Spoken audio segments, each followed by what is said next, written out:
Hello viewers, welcome from line ஜெம்னாஸ் channel. இன்றைக்கி நம்ம வந்து கொழுக்கட்டை எப்படி செய்யறதுன்னு பார்க்கலாம்.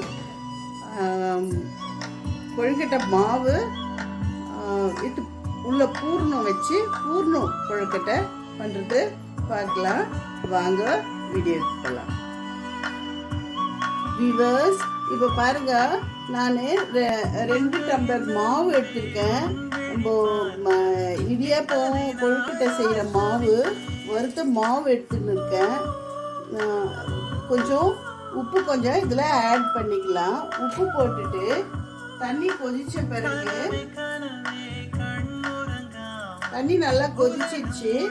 இப்போ பாருங்க, இந்த போட்டு நீங்கள் ஸ்லோ ஃபயரில் வச்சிருங்க.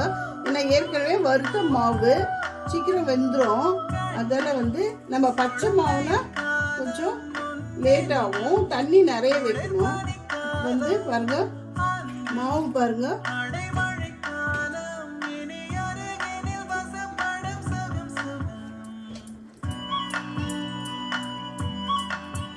இந்த மாதிரி போட்டு முதல்ல கிண்டிடலாம்.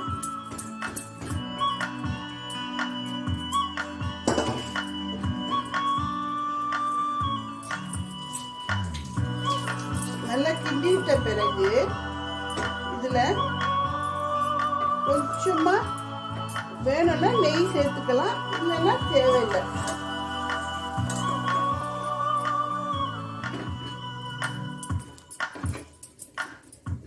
பாருங்க, கரெக்டா 2 டம்ளர் தண்ணி பாருங்க. இந்த டம்ளர்ல தான் வச்சேன் நான். 2 டம்ளர் தண்ணி, இந்த சைஸ், இந்த சைஸ் டம்ளர்ல 2 டம்ளர், அதே சைஸ் டம்ளர்ல 2 டம்ளர் மாவு எடுத்துட்டேன். அவ்வளோதான். இது வந்து நல்லா வெந்த மாவு, அதாவது வறுத்த மாவுன்றதால உங்களுக்கு 1க்கு 1 வச்சா போதும். நம்ம வறுக்காத மாவுனா, வெறும் பச்சை மாவுனா ஒரு டம்ளருக்கு 2 இது தண்ணி வைக்கலாம். இது பாருங்க, மாவு நல்லா வெந்துருச்சு. இப்போ நம்ம இதை நல்லா ஒன்று கையில் இது இப்போ கேஸ் ஆஃப் பண்ணிட்டு இப்போ பாருங்க, கையில் நல்லா வியூவர்ஸ், இப்போ பாருங்க, கொழுக்கட்டை மாவு இந்த மாதிரி நல்லா பிசைஞ்சு கையில் வச்சுட்டு கொஞ்சம் நெய் கொஞ்சம் போட்டுட்டு கொஞ்சம் இந்த மாதிரி உருண்டை பிடிச்சிக்கணும். உருண்டை பிடிச்சிட்டு அதுக்கப்புறம் நம்ம முடிஞ்சால் நம்ம வந்து இந்த மாதிரி ஒரு கவர் எடுத்துகிட்டு, பிளாஸ்டிக் ஷீட் எடுத்துகிட்டு அதில் கொஞ்சம் நெய் தடவிட்டு, இப்போ நான் வந்து இன்னைக்கு பாருங்க, இது வந்து தேங்காவும் சர்க்கரையும் போட்டு இது பாருங்க, இது ஒரு பூர்ணம். இன்னைக்கு நான் பண்ணுறது தேங்காவும் சர்க்கரை ஏலக்காய் ஆட் பண்ணிட்டு ஒரு தேங்காய், இது ஒரு தேங்காய்க்கு ஒரு 5 ஸ்பூன் சர்க்கரை. உங்கள் இஷ்டம்தான். சர்க்கரைனா போடலாம், வெல்லம்னா சேர்த்துக்கலாம். சேர்த்துட்டு இது ஒரு பூர்ணம், தேங்காய் பூர்ணம். அப்புறம் பாருங்க, இது வந்து ஒரு பூர்ணம். இது வந்து வெல்லம், அப்புறம் வேர்க்கடலை. இது வந்து ஒரு டம்ளர் வெல்லம்னா, 1/2 டம்ளர் வெல்லம்னா 1 டம்ளர் வேர்க்கடலை போட்டு இதை அரைச்சி மிக்சியில் அரைச்சிட்டு பாருங்க எப்படி இருக்கு பாருங்க. இது ஒரு பூர்ணம். இது வந்து வேர்க்கடலை கொழுக்கட்டை. இது வேர்க்கடலை கொழுக்கட்டை. இது வந்து ஆற்காடு ஸ்டைலில் எருக்கங்காய் கொழுக்கட்டைன்னு சொல்லுவாங்க இதுக்கு. இது வந்து 2 கொழுக்கட்டை நம்ம இன்னைக்கு பண்ண போகிறோம். நம்ம பண்ணிட்டு பார்க்கலாம். இப்போ பாருங்க, ஃபஸ்ட்டு நம்ம வந்து மோதகம் பண்ணிக்கலாம். மோதகம் பண்ணுறது இந்த மாதிரி அச்சு கடையில் விற்கிது. இது இவ்வளோ முதல்ல மாவு கொஞ்சம் போட்டுடலாம். மாவு போட்டுட்டு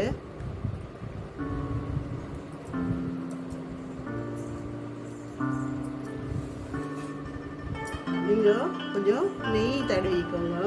நெய் இல்லைன்னா எண்ணெய் தடவிக்கோங்க. நான் வந்து நெய் தான் தடவிக்கிறேன் பாருங்க.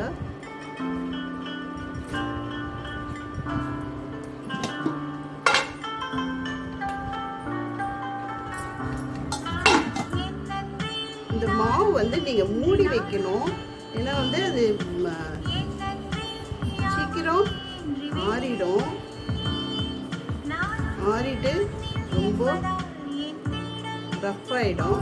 அதனால் மூடி வைங்க மாவை.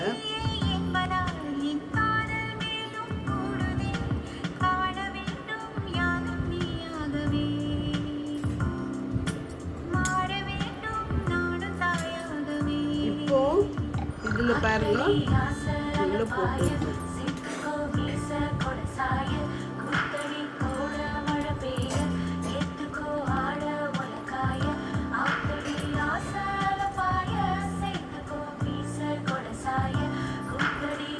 இந்த பூர்ணம் இதுக்குள்ளர போட்டுட்டு இன்னும் கொஞ்சம் மாவு எடுத்து நம்ம இதை மேலே வந்து பேக் பண்ணணும். பாருங்க இப்படி வச்சு மாவு வச்சு பார்க்கறதுக்கு கஷ்டமாக தான் இருக்கும். ஆனால் ரொம்ப இது ஈஸி. சீக்கிரமாக கொழுக்கட்டை பிகினர்ஸ்க்கு வராதவங்க இந்த மாதிரி செய்யலாம். 2 மோல்டு இருக்குது பாருங்க. இது ஒரு மோல்டு இருக்குது. இது வந்து நம்ம சோமாஸ் மாதிரி ஷேப்பில் வரும் இந்த மோல்டில். இது வந்து மோதகம். எப்பவுமே நான் கொழுக்கட்டை பண்ணால் ஃபஸ்ட்டு மோதகம் பண்ணிவிட்டு அதுக்கப்புறம் தான் கொழுக்கட்டை செய்ய ஆரம்பிப்பேன்.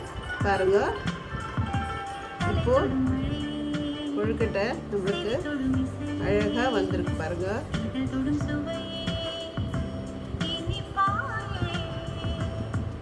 பாருங்க எவ்வளோ அழகாக வந்திருக்கு பாருங்க.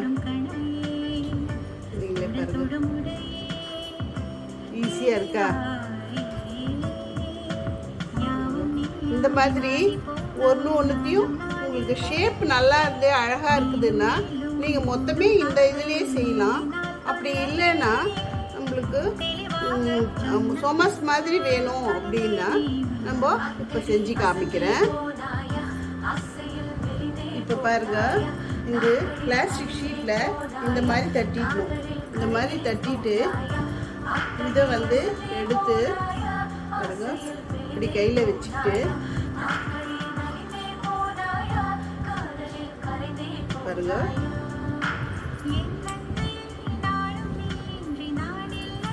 எங்களுக்கெல்லாம் இது ஈஸியாக வந்துடும். பிகினர்ஸ்க்கு வந்து கொஞ்சம் கஷ்டம். வேலை வந்து நீங்கள் அதை வந்து மோல்டில் பண்ணிக்கலாம்.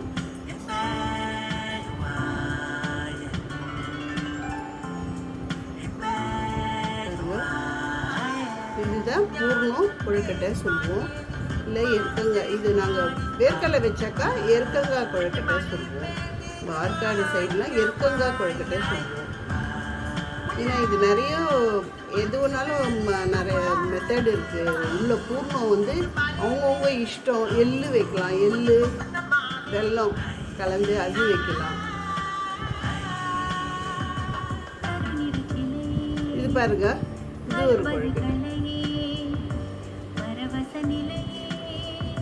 நம்ம ஒரு இட்லி இது எடுத்து தட்டு எடுத்து அதில் வச்சிட்டே வந்தாக்கா அதுக்கப்புறம் நம்ம இட்லி பாத்திரத்தில் தண்ணி கொதிக்க வச்சுட்டு அதில் வேக வச்சு எடுத்துக்கலாம்.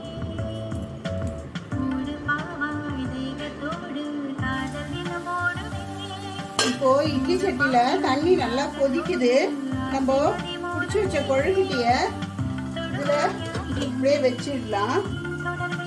வச்சுட்டு ஒரு 10 நிமிஷம் நம்ம வேக விடலாம்.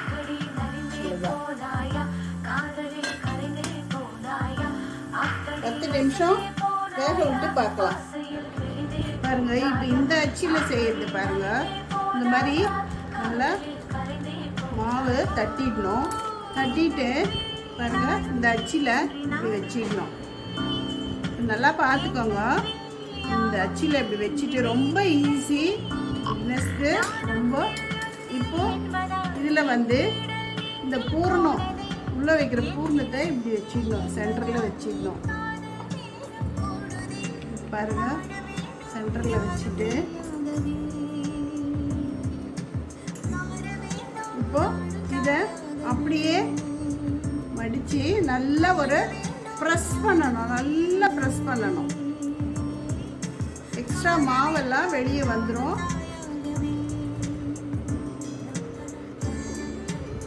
பாருங்க, நல்லா ப்ரெஸ் பண்ணிட்டேன். இப்போ ஓப்பன் பண்ணணும். ஓப்பன் பண்ணாக்கா இந்த மாதிரி வரும். இப்போ மெதுவாக நம்ம ஆல்ரெடி இதில் வந்து கீ தடவி இருக்கோம், அதனால் அழகாக அந்த ஷேப்பு வந்துடும்.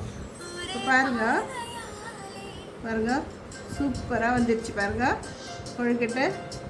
இது வந்து பிக்னஸ். நீங்கள் அப்படியே விட்டுருந்தாலும் விட்டுடலாம், இல்லை நம்மளுக்கு ஷேப் வேணும் அப்படின்னு சொல்லினாக்கா இந்த மாவு எக்ஸ்ட்ரா மாவை மெதுவாக அப்படியே ரிமூவ் பண்ணிடணும்.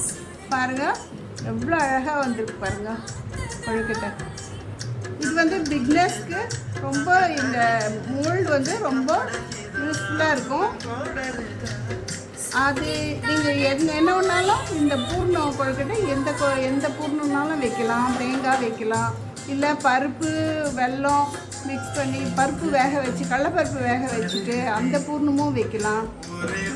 எந்த பூர்ணம் நம்ம கார பூர்ணமும் வைக்கலாம். காரம் வந்து கோஸு, கேரட்டு இதெல்லாம் கொஞ்சம் திருவி போட்டு அதில் கொஞ்சம் வேர்க்கடலை கொஞ்சம் போட்டு கலந்து மிக்ஸ் பண்ணி காஞ்சி மிளகா உப்பு எல்லாம் போட்டு அந்த மாதிரி காரம். நீங்கள் வந்து ஸ்வீட் கொழுக்கட்டையே சொல்கிறீங்களே, கார கொழுக்கட்டை சொல்ல மாட்டேன்றீங்களேன்னு கேட்கலாம். அதுக்கு நீங்கள் இதுவும் நீங்கள் இந்த மாதிரியும் செய்யலாம், நம்ம இஷ்டம்தான்.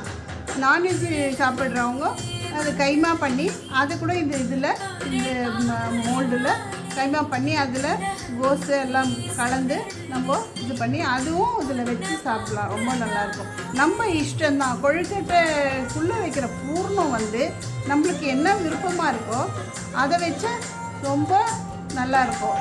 பாருங்கள், இப்போ நான் இதெல்லாம் பண்ணிட்டேன்.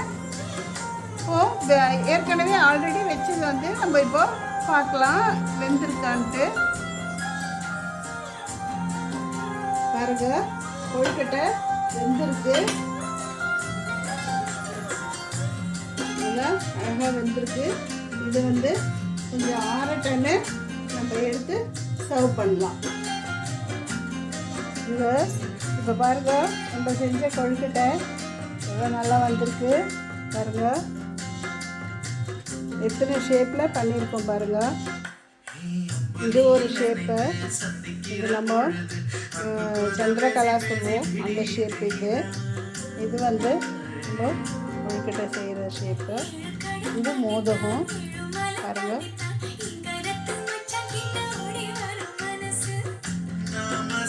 எவ்வளோ சாஃப்டாக வந்திருக்கு. நான் ஒன்றும் ஒரு கொழுக்கட்டையை வச்சு காமிக்கிறேன். பாருங்கள் எவ்வளோ சாஃப்டாக பாருங்கள்.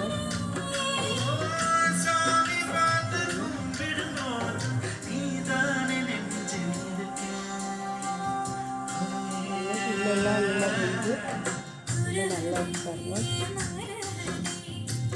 சூப்பராக இருக்குது. நீங்களும் இதே மாதிரி கொழுக்கட்டை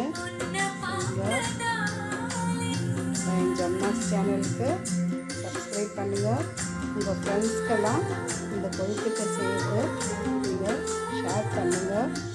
இது மாதிரி கமெண்ட்ஸ் போடுங்க, லைக் பண்ணுங்கள்.